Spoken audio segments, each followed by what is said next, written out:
once met a man who trained himself not to dream, but it seems in his dream was a glimpse of everything. He's been painting pictures on canvas since age 13 and claims he only exists in the mind of a higher being. And I enjoy his work, mostly scenic landscapes, but each one focuses on an easel where the man paints himself, painting himself, and all that's in his visual field. He said this was the only way he could make himself real. Ever since he could remember, he had one nightmare reoccur, but until about 10 years ago it didn't matter. It consisted of loud and distorted sounds echoing off the concrete. He ran on top of his attempts to reach a ladder. Sometimes he gets so close but never touches destination, which caused him much frustration cause he didn't know what it meant. And by the end of the scene, he saw the scene from a bird's eye. Only the witness's dead body laying on the cement. It was only the witness's dead body laying on the cement. At first it freaked him out, but after a while he grew content. So he thought it's just a dream and kept living his life. And it goes on the canvas cause it sheds its planet light. And it goes on and on like space and time ain't nothing odd. It's not that he didn't believe, he just didn't approve of God. His experience was one I couldn't comprehend till I stopped being detective and listened to him as a friend. He said he once saw a painting that told his whole life story. It was then that he knew he was the art of divinity.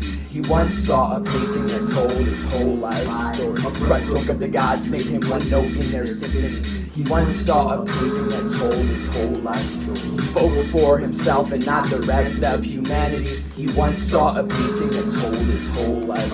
And I realized that I'm not real and God just imagining.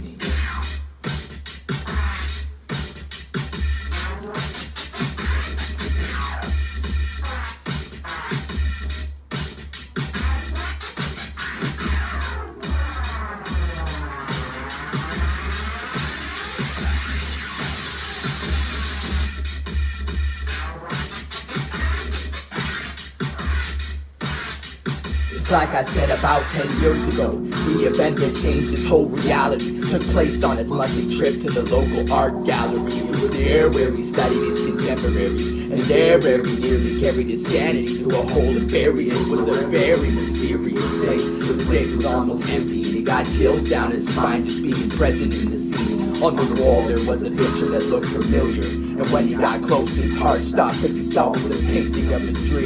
A painting of his dream, his body on a runway by a ladder and an airplane with its propeller spinning, which accounted for the loud noise. The matchup was perfect, and that was the day he stopped believing in existence. He resented his creator. I mean, words can't explain what must have went on in his brain while he stared into the frame of a work of art he created and was. At the same time, the mind can't handle that much, it's just insane. It's like reading a book where each word describes your thoughts, and in quotations it reads whatever you say when you talk. You think it can't happen, but it did happen. I guess there's surprisingly wide cracks in each life sidewalk. He stumbled upon an answer when he never had a question, and decided to stop dreaming to maintain his mental health.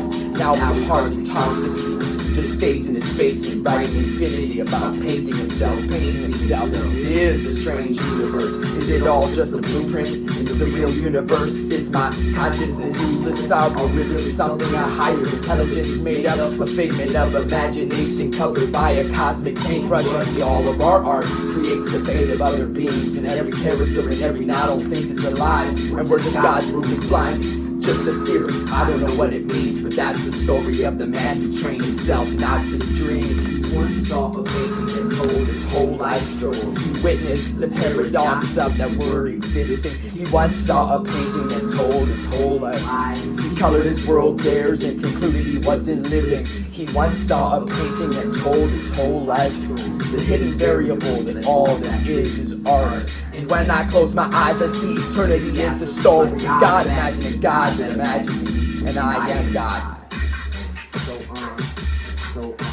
And so on.